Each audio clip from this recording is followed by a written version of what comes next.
A paz do Senhor, seja bem-vindo a mais uma aula aqui do EBD em Foco. Eu vou ministrar agora a lição número 3 da revista CPAD do quarto trimestre do ano 2021, a lição que tem como título A Conversão de Saulo de Tarso. Nós estamos estudando a revista CPAD, que comenta sobre a vida do apóstolo Paulo, falando aí um pouco de cada aspecto da vida de Paulo, das fases da vida de Paulo e fazendo aplicações para a nossa vida. Então aqui a gente vai falar de uma passagem muito conhecida, que é quando Paulo se converte, quando ele tem uma visão ali de Jesus, se converte, e nós vamos pegar o tema conversão, fazer uma análise desse tema, fazer aplicações para a nossa vida. Então essa aula eu convido você a acompanhar até o fim, para que você possa aprender mais sobre este tema conversão. Você pode até pensar que é um tema muito básico, no entanto, a gente precisa sempre atualizar o nosso conhecimento sobre isso, tanto para aplicar na nossa vida, quanto para nós ministrarmos a outras pessoas que precisam se converter. Além do mais, o escritor da revista, no finalzinho aqui da lição, ele toca no assunto bem delicado, onde ele fala de uma suposta divergência entre alguns crentes, sobre como que se dá esse processo de conversão. No caso, ele vai tocar na questão do livre-arbítrio. Então, essa divergência que eu falei suposta, de fato, ela existe. No entanto, a gente tem que ter um pouco de cuidado quando se trata desse tema, porque, querendo ou não, aqui entra aquela polêmica calvinismo versus arminianismo, que é uma polêmica que já tem quase 500 anos e ninguém conseguiu resolver. Na verdade, se a gente for levar ao pé da letra, essa polêmica já tem aí mais de 1000 anos. Mas, enfim, a gente o objetivo da aula não é fazer debate. Se você é professor do EBD, vai ministrar, toma muito cuidado para não entrar em debates supérfluos, debates que não levam a lugar nenhum. O tema é importante ser falado, sim, é importante a gente tocar nesse assunto, mas a gente tem que ter muito cuidado, sabedoria, quando se trata desse tema. Então eu vou falar um pouco aqui nessa aula também, vou fazer uma pequena abordagem sobre esse tema, mais voltado para essa parte da conversão, porque tem a ver com a mecânica da salvação. Então, eu convido você a assistir até o final, acompanhando aí essa aula. Vou primeiro fazer aqui a exposição baseada na revista, seguindo aqui o roteiro da revista, falando um pouco da vida do apóstolo Paulo, para depois a gente entrar em detalhes sobre a questão da conversão em si. E vou falar também da conversão do C.S. Lewis, que é um escritor que eu gosto muito, que já morreu, mas que ele era ateu, se converteu. E eu quero tocar nesse tema também, sobre como que se dá o processo de conversão na prática, na vida de cada um. Aí você pode fazer até essa análise da sua vida, como que você se converteu. Antes de começar o conteúdo em si da aula, quero convidar você a acessar o site ebdenfoco.com. Lá você vai encontrar um conteúdo completo das lições, aula em vídeo, áudio, PDF, você tem slides em PowerPoint, cursos para professores da EBD. Enfim, tem uma grande quantidade de conteúdo para você que ministra a aula na igreja, principalmente o slide em PowerPoint, que faz toda a diferença na sua ministração, para você ministrar uma aula de excelência. Bem, vamos lá. O texto base da nossa lição é Atos capítulo 9, do versículo 1 ao 9. Então aqui nesse texto a gente tem a narrativa da conversão do apóstolo Paulo. Só quero chamar a atenção aí para um detalhe, porque assim, o versículo 5, o finalzinho dele, que fala assim: duro é para ti recalcitrar contra os aguilhões, esse versículo ele não tem em todas as versões da Bíblia, tá? Esse aqui é Almeida corrigida, que está na revista, e na minha Bíblia aqui, Almeida atualizada, não tem essa parte finalzinha do versículo. Isso tem a ver com os textos antigos que são consultados nas traduções, e algumas traduções preferem um texto, outras traduções preferem outro texto. No entanto, a gente não tem um problema sério aqui, porque lá em Atos capítulo 22 e 26, onde Paulo narra novamente a sua conversão, essa passagem ela é totalmente reproduzida, acho que em Atos 26, ela é totalmente reproduzida, e em todas as versões tem essa parte: dura para ti recalcitrar contra os aguilhões. Então, não chega a ser um problema, mas na parte em Atos 9, algumas versões têm, outras não. Então, só um detalhe para você aí que vai estudar, pode achar que está faltando alguma coisa no versículo, mas essa é a questão mais técnica das traduções. Bem, já que eu falei dessa parte, vamos entender o que isso quer dizer. Tá? Isso é um provérbio da época que fala do esforço inútil. Tá? Alguém que está praticando um esforço inútil. O que seria recalcitrar? Recalcitrar é resistir, tá? Resistir as ferroadas. No caso, os aguilhões são um instrumento onde tem uma ponta, e essa ponta, ela para, né, no caso, quem mexe com boi, né, bate no boi e o boi anda, vai para um lugar, vai para o outro, serve para várias coisas, mas eu vou dar o exemplo do boi aqui. Então, né, se o boi resistir a essas ferroadas, ele vai se machucar mais ainda. Então, ele vai ser mais duro para ele. Então, o apóstolo Paulo, o que aconteceu com Paulo? Paulo ele era um perseguidor, como a gente já viu na aula anterior, falamos dessa fase da vida de Paulo onde ele perseguia a igreja, perseguia os cristãos, né? E Paulo ele teve um encontro com Cristo. E a gente sempre diz que Paulo ele se converteu naquele momento. E eu estava dando uma estudada nos livros e alguns teólogos costumam dizer o seguinte, que Paulo, na verdade, não se converteu naquele momento, ele se rendeu naquele momento. Paulo ele já estava sendo convertido aos poucos. Na verdade, o processo de conversão não é algo repentino na vida de ninguém. Eu acredito que na vida de ninguém. Pode ser que seja na vida de uma outra pessoa. Não vou dizer que ninguém se converte assim, mas parece que o processo de conversão é algo que funciona a longo prazo. Até mesmo aquela pessoa que vai na igreja, que nunca ouviu falar de Jesus, vai na igreja pela primeira vez e aceita Jesus, não necessariamente ali ela se converteu. Ela pode ter ido pela emoção, ela pode ter ido por influência, por força, porque alguém levou ela à força na frente. Então, depois de um tempo é que ela vai se converter. Então, todo o processo de conversão, eu creio que leva um tempo, né, por isso que fala processo, né? Ou seja, é algo que tem um passo a passo. Geralmente as pessoas vão ouvindo o evangelho num lugar, ouvem na televisão, pegam um panfleto, tem um amigo, né, crente que é chato, que fala de Jesus o tempo todo, aí de repente ele vai numa igreja. Então a pessoa está sendo bombardeada o tempo todo pela mensagem do evangelho, até que chegar um momento que ela fala assim, não, eu vou crer. De fato, Jesus é o meu Salvador e meu Senhor, e eu vou crer nisso, eu vou me arrepender dos meus pecados. Então Paulo ele estava nessa situação onde o tempo todo ele ouviu Estevão pregar, ele provavelmente ouviu outros crentes pregarem o evangelho, muitos crentes resistirem às perseguições em nome de Jesus, não negava Jesus. Paulo, como alguém que estudou muito, que tinha muito conhecimento, provavelmente estudou sobre Jesus, procurou saber quem era Jesus, procurou informações. Até naquela época não tinha nada escrito sobre Jesus ainda, mas ele estudou assim, né? Quando eu falo estudou, ele foi atrás de informações de pessoas para saber quem de fato era Jesus. Então Paulo ele estava sendo bombardeado pelo evangelho o tempo todo e estava resistindo ao evangelho. Por isso que quando ele tem um encontro com Jesus, Jesus fala isso para isso, duro é para ti recalcitrar contra os aguilhões. Ou seja, Paulo, tu está fazendo um esforço inútil, é muito duro para ti ficar resistindo às ferroadas. A mente de Paulo estava sendo o tempo todo, a consciência dele o tempo todo lembrando de que ele estava realmente fazendo algo errado. A lei natural de Deus que está no coração dele, a lei de Deus que é do Antigo Testamento, né? Ali a lei de Moisés também estava no coração dele. Ele sabia que ele estava fazendo algo errado, porque não era correto a questão da perseguição que ele estava, né, promovendo ali. Né? E aquela religiosidade cega de Paulo também, ele sabia que estava algo errado. E a mente dele estava sendo bombardeada pelo evangelho. Então, quando Paulo tem um encontro com Cristo, a gente entende que ali ele teve um rendimento, ele se rendeu a Cristo, né? Onde ele realmente entregou a sua vida a Cristo de uma vez por todas.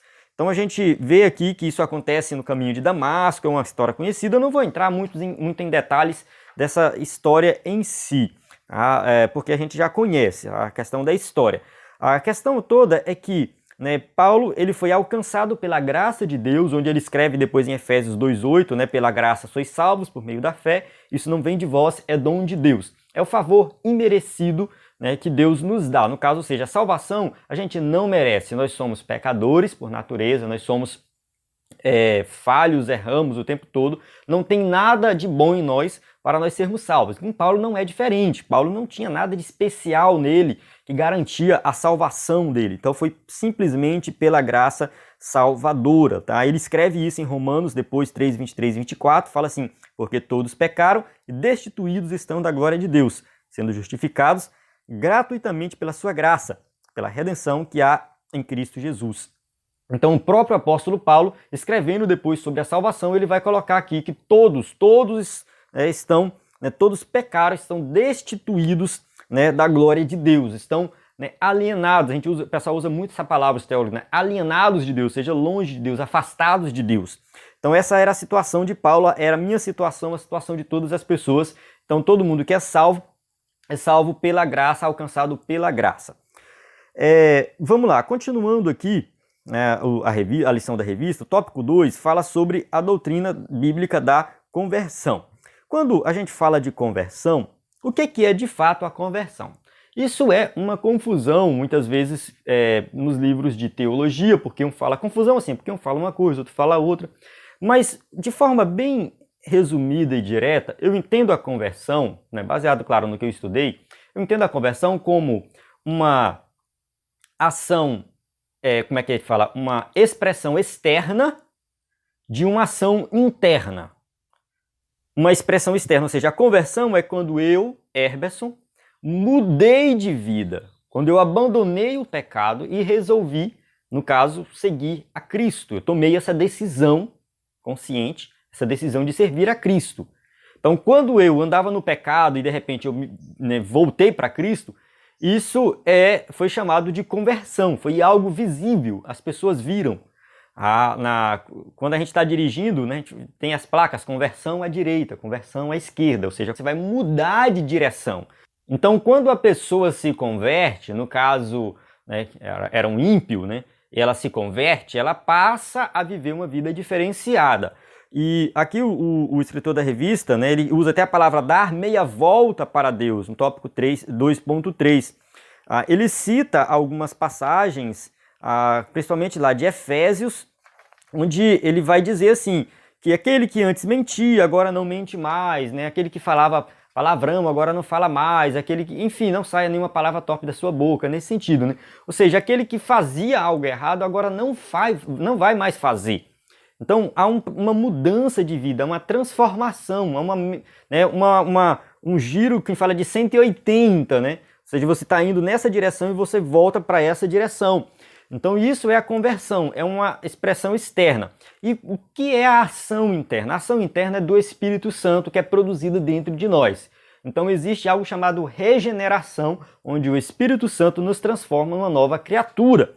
Então, a regeneração acontece dentro de nós.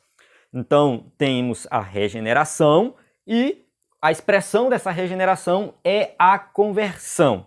De forma, eu acredito que essa abordagem, ela acaba sendo a mais didática, de você entender o que é conversão.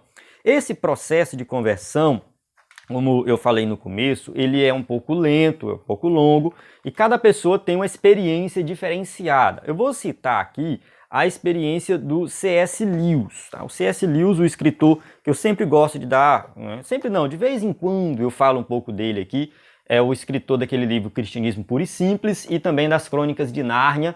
Foi um grande professor universitário, professor de literatura, um grande acadêmico, escreveu vários livros de conhecimento teológico, de literatura também, enfim. E no seu livro, Surpreendido pela Alegria, no caso é uma autobiografia dele, é um livro um pouco subjetivo, até complicado de ler. É mais para quem é fã mesmo, que gosta do C.S. Lewis. Ele conta como que se deu o processo de conversão dele. Na verdade, esse livro ele tem esse objetivo, a busca pela verdadeira alegria. Ele foi ateu até os 30 anos de idade, acho que 32 anos de idade, se não me engano, e ele se converteu ao cristianismo e se tornou um grande cristão. Ele se entregou de fato a Deus, entregou por completo. E ele conta o processo dele de conversão em duas fases. A primeira fase é onde ele passou a acreditar em Deus, ele passou a crer em Deus. Então, na primeira fase, ele deixou de ser ateu e passou a crer em Deus, mas não se tornou ainda um cristão.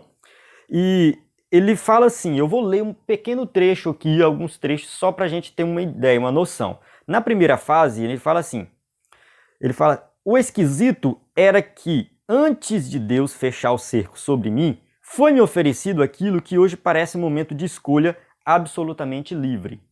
Então, né? Ele fala assim, parece que, né, foi uma escolha livre, antes de Deus fechar o cerco sobre mim, de me mostrar, porque ele começou a ter, assim, ter contato com vários cristãos, principalmente o Tolkien. Eu até dei o exemplo dele numa aula anterior aqui, que o Tolkien foi que, né, falou algo para o C.S. Lewis que ele realmente foi tocado, e aí nessa conversa com o Tolkien ele começou a refletir, ele estudava bastante também sobre o tema, né? E aqui parece que ele fala assim, foi uma escolha absolutamente livre. Aí mais na frente ele fala assim, digo, escolhi, entre aspas, mas não me parecia realmente possível fazer o contrário.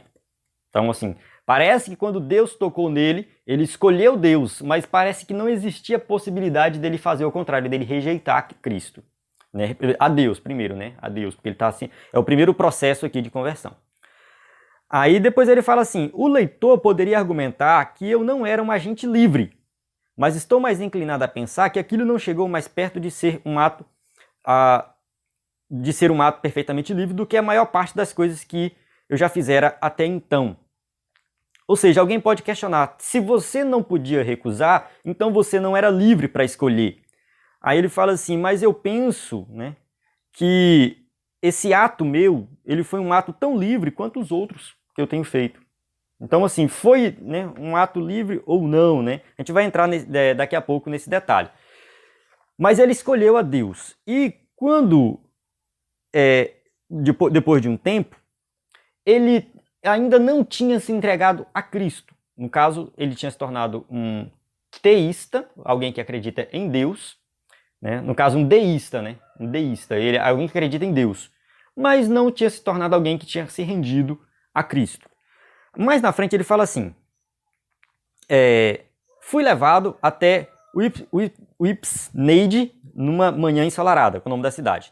Quando partimos, eu não acreditava que Jesus Cristo é o Filho de Deus, e quando chegamos ao zoológico, já acreditava. Todavia, não passei exatamente a viagem toda perdido em pensamentos, nem dominado por grande emoção. Ele não sabe dizer exatamente o momento em que ele passou a crer. Simplesmente ele disse que ele não cria em Jesus e de repente ele estava crendo. Nessa viagem que ele fez, depois eu dei uma pesquisada, parece que são 80 quilômetros de distância. Então, nessa viagem ali, ele, de algum motivo, ele disse que não ficou pensando nisso, ele não ficou emocionado, ele simplesmente falou, eu criei. Eu não cria e eu criei. Eu não acreditava que Jesus é o Filho de Deus e quando chegamos eu já acreditava. Ele estava indo para o zoológico. Como que isso aconteceu? Não sabemos. Esse processo da mecânica da salvação é um processo que gera muita polêmica. Como que se dá esse processo? Alguns teólogos tentam criar uma ordem de acontecimento das coisas. Eles não chamam de ordem cronológica, mas de ordem lógica, para que nós possamos entender de forma mais didática. Segundo o que está na nossa revista, o que acontece? Qual é o processo? Primeiro, nós somos tocados pelo Espírito Santo. O Espírito Santo, né, toca no nosso coração, nos convence do pecado. Então, o convencimento do pecado é a primeira fase. O Espírito Santo toca, a gente se convence do pecado. A gente se arrepende. Então, ele fala de arrependimento na revista. Então, você que está acompanhando, até coloquei a revista aqui embaixo, mas ele fala de arrependimento, usa aqui a palavra do grego que se refere a arrependimento, toca nesse assunto de arrependimento. E depois que nós nos arrependemos, né, ou seja, nós cremos, primeiro nós somos tocados, tá, vamos lá. Cremos e arrependemos, algo que acontece praticamente de forma simultânea, porque quando eu creio em Jesus eu me arrependo. E daí tem o novo nascimento, eu sou regenerado. A partir daí, o Espírito Santo me dá uma nova vida. Então, ao mesmo tempo, como eu falei, existe uma ordem cronológica, acontece assim, assim, assim, assim. Talvez não, mas pode ser que exista uma ordem lógica. Então, o Espírito Santo toca, a pessoa tem fé, se arrepende e depois é regenerada. Tá? Então, essa seria a ordem lógica dos acontecimentos. Onde, no momento do toque, eu posso dizer sim ou não. No momento do toque, eu posso aceitar ou recusar. Aí que entra uma parte muito polêmica. Eu particularmente, não gosto muito de entrar nessa polêmica, porque o pessoal debate e não chega a lugar nenhum. E eu vou deixar disponível o material para download, para você dar uma lida, conferir as passagens bíblicas e tirar as suas próprias conclusões. Mas essa polêmica, ela gira em torno da ideia do calvinismo e do arminianismo. Vou fazer um pequeno resumo, um breve resumo aqui dessas duas teorias. No caso, são duas interpretações da mecânica da salvação. Em primeiro lugar, eu quero dizer que essas doutrinas, por que eu me afastei um pouco desse debate, apesar de já ter estudado muito sobre isso? É porque o pessoal se torna muito radical, entende? Se você não for calvinista, você não vai ser salvo. Se você não for arminiano, você não vai ser salvo. Os calvinistas vão para o inferno, os arminianos vão para o inferno. Então fica nesse debate onde para mim isso não é produtivo, tá? Mandando os outros para o inferno como se, né, além de crer em Jesus, você tem que crer numa dessas doutrinas. Eu acho isso muito complicado e perigoso. Enfim, então a gente tem que ter cuidado nesse sentido. A outra coisa é você associar essas doutrinas, no caso, a outras doutrinas. Certa vez eu conversando com um pastor, ele veio dizer para mim que o calvinismo é perigoso porque o calvinismo ensina o amilenismo, o calvinismo ensina o cessacionismo. Eu achei nada a ver, porque o amilenismo é uma visão da escatologia, não tem nada a ver com calvinismo. Tipo assim, a presbiteriana é calvinista e a milenista, mas eu conheço igrejas que são calvinistas e são pré-milenistas, então não tem nada a ver calvinismo com amilenismo. Da mesma forma, associar o calvinismo ao cessacionismo, tá? Que é no caso que os dons não são para os dias de hoje, né? No caso, são as igrejas tradicionais. Eu conheço igrejas calvinistas pentecostais. Então não faz sentido você associar isso a um tema, no caso, o calvinismo ou o arminianismo, a uma outra doutrina. No caso, dizer que os arminianos são sempre pentecostais. Não! Tem muitas igrejas batistas arminianas. A igreja metodista é arminiana e eles são tradicionais, não são pentecostais. Então não misture as coisas. Quando a gente fala de arminianismo e calvinismo, a gente está falando basicamente da mecânica da salvação. Tá? E eu não vou, como eu falei, não vou contar a história e tudo mais, eu só vou descrever o processo. Para os calvinistas, né, nós, no caso, somos totalmente depravados, então a depravação total é a principal doutrina ali, a primeira. Deus, né, de antemão, escolheu quem seria salvo e quem não seria. De fato, nessa escolha, as pessoas que foram escolhidas, elas são tocadas pelo Espírito Santo, e Cristo morreu por essas pessoas. Então, ali a gente tem que chama de expiação limitada, né, onde Cristo morreu por aqueles que realmente serão salvos. E quando a pessoa é tocada, não é que ela é forçada a crer, não existe essa da pessoa ser forçada, muita gente confunde isso. É que a graça é tão boa, tão boa, tão boa, tão maravilhosa que a pessoa jamais recusa. Como o C.S. Lewis disse aqui, né, eu era livre, mas ao mesmo tempo parece que eu não poderia recusar. O C.S. Lewis era calvinista ou arminiano? Não sabemos, tá? Ele não dizia, ele não se posicionava nesse sentido. Mas assim, ele contando o seu processo de conversão, ele fala assim, eu era livre para escolher, mas parece que era algo tão bom que não tinha como eu dizer não. Então essa seria a graça irresistível, né? A pessoa é tocada e depois tem a perseverança dos santos, onde a pessoa permanece salva. Tá? Resumo bem básico, bem rápido aqui. O material que eu deixei disponível, você pode baixar e dar uma lida ali de forma mais detalhada. O que acontece? Onde que isso entra na lição? Tá? Na lição entra o seguinte, que para os calvinistas, nós estamos mortos em delitos e pecados, como diz Paulo ali em Efésios capítulo 2, de fato, tá muito claro isso. E a nossa condição de pecador, de depravação total, é uma condição tão séria que nós não conseguimos tomar uma decisão. E o Espírito Santo, para que nós possamos crer, o Espírito Santo primeiro nos regenera. Tipo assim, ele regenera, ele dá vida. Puf, tenho vida. Depois que eu tenho vida, eu falo, entendi o Evangelho, agora eu vou crer. Então a fé, o arrependimento vem depois. Primeiro vem a regeneração.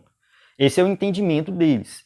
Baseado em Efésios 2, principalmente. Tem outras passagens que vão dar base para isso aí. Então primeiro, a pessoa vive, tem fé, porque ela está morta. Então ela tem vida, tô vivo, tô entendendo o Evangelho. Aí ela, não tem como recusar isso, isso é muito bom.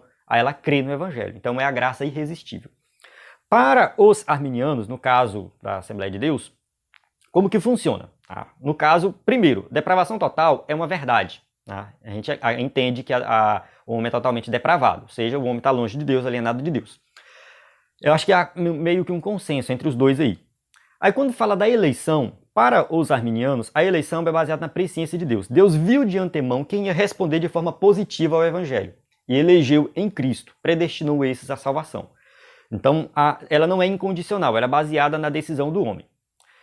No caso, a soberania divina, né, e a vontade humana. No caso, o ser humano ele tem também a decisão. Né? Enfim. Vamos lá. E aí, o processo acontece assim. Né? Deus elege baseado naqueles que vão crer. Cristo morreu por todos. E a salvação pode ser perdida. Se a pessoa se converter e não vigiar, não ficar em Cristo, ela vai deixar de ser salva. Tá? Mas vamos lá, esse é o resumo básico. Dentro da lição, vamos para a lição. O que a gente entende do processo de conversão nesse caso? Como todos estão totalmente depravados, o Espírito Santo ele vai, né, tocar, no caso, nas vidas, tornando possível a pessoa crer. Então, há um toque do Espírito Santo. Eu acredito que nos dois casos, há um consenso. Tá? No caso, o escritor da revista coloca assim, ó, por meio da graça preveniente de Deus, Saulo pôde, por seu livre arbítrio, fazer a escolha de reconhecer a Cristo na sua vida. E a base para a graça preveniente se encontra em Tito. Tá? Tito, eu anotei aqui o versículo, Tito 2,11, está escrito aqui no livro, mas não colocou. Tito 2,11, porque a graça de Deus se há manifestado, trazendo salvação a todos os homens. Acho que está na revista também esse versículo. Estou no livro de apoio aqui. A graça de Deus se há manifestado. Então, a graça se manifesta trazendo salvação a todos, e todos aqueles que estão tocados pelo Espírito Santo, esses têm a opção de escolher. Eles podem falar assim, eu quero ou eu não quero. Somente após essa decisão é que ele vai ser regenerado. Então, a regeneração vem depois. É baseado em quê? Também baseado em várias passagens bíblicas que como eu falei, eu não vou entrar em detalhes, apesar de ter na revista várias passagens aqui. Eu vou deixar o material para você baixar também. Eu não quero me alongar muito no vídeo aqui, mas é porque, assim, qual é o problema disso? É que você tem, de um lado, grandes teólogos que analisam o grego e o hebraico e pega o versículo e fala, olha só, esse versículo aqui está provando a minha teoria. O outro, do outro lado, pega o mesmo versículo e fala, não, esse aqui está provando a minha teoria. Então fica esse debate de interpretação. Cada um interpreta do seu jeito. E fica difícil a gente tomar uma decisão. Então por isso que eu digo que isso é algo muito pessoal. Do meu ponto de vista, não vejo problema em você ser um ou outro. Eu não vejo problema. Tem gente que me critica por isso. Porque tem que ser arminiano, senão não vai ser salvo. Não vou por esse caminho. Dê uma lida no material, tire suas próprias conclusões. O que acontece é, você tem que crer e tem que permanecer em Cristo e tem que ser tocado para crer, entende? Se é um ou outro que está certo, do meu ponto de vista não tem problema nenhum. Essa graça é resistível ou irresistível, tô nem aí para isso. Não tá nem aí? Não, porque isso aí é algo de Deus que eu não consegui compreender ainda, porque não temos uma revelação certinha, detalhada de cada um, onde às vezes eu vejo uma passagem que parece falar de um outro, uma passagem falar do outro, e isso é algo que o Espírito Santo faz na nossa vida, eu não tenho que procurar compreender isso. A única coisa que eu tenho que fazer é crer, só isso. Eu creio, pronto, acabou, não tem mais o que fazer. Agora eu vou permanecer firme em Cristo e ir para o céu, pronto, não tem... Né? É claro que não é só isso a salvação, tá? Muitos outros detalhes. Mas, vou crer, pronto. Eu vou pregar o evangelho para uma multidão. Eu não quero saber se ali tem os eleitos de Deus baseado na eleição incondicional ou na eleição baseada na presciência de Deus. Não quero saber disso. Não preciso. Para pregar o evangelho, não preciso saber disso. Tá? Quando a pessoa toma a decisão de aceitar Jesus diante da pregação que eu ministrei, eu não vou ficar perguntando, mas tu tá crendo agora porque tu é livre, né? Tá exercendo teu livre-arbítrio, ou tu tá fazendo porque isso aí é irresistível? Eu não vou perguntar isso pro pecador. Para mim isso é irrelevante. Tu foi regenerado primeiro ou para ter fé, ou tu teve fé para depois ser regenerado? Eu não vou ficar perguntando isso pro pecador. Aí eu não faz sentido. Eu nem sei como aconteceu comigo, eu vou querer perguntar para os outros. Então, eu vejo que é um debate legal, bacana, a gente aprende muito da Bíblia sobre quando a gente começa a estudar esse tema, mas eu vejo poucas aplicações práticas na pregação do Evangelho e, enfim, na vida cristã. É a minha visão. É a minha visão, tá? Eu não posso estar errado, posso estar equivocado, mas é a minha visão em relação a isso. E eu vou deixar aí na sua responsabilidade de estudar e tirar suas próprias conclusões acerca desse tema, certo? Eu só quero deixar claro que, né, quando se trata do apóstolo Paulo, né, ele foi tocado, ele ouviu o evangelho, ele teve um encontro com Cristo, ele mudou, ele se arrependeu, ele batizou nas águas, foi batizado com o Espírito Santo, se tornou um grande pregador, escritor, e hoje a gente está estudando aqui a vida dele, e a mesma história que aconteceu com Paulo também aconteceu comigo, com você que está me assistindo, provavelmente você também teve um encontro com Cristo, e o que a gente tem que fazer é continuar pregando a palavra de Deus e fazendo a obra de Deus. Amém? Então eu vou encerrar aqui essa aula. Não peço perdão aos irmãos que estão me acompanhando se esperava uma conclusão, eu bater o martelo de alguma forma, né, em relação a esse tema, eu peço perdão por isso, eu te decepcionei. Mas que você possa continuar acompanhando o nosso conteúdo e eu recomendo você estudar, né, mais da lição para ter um conhecimento mais profundo desse conteúdo. A paz do Senhor, até a próxima aula.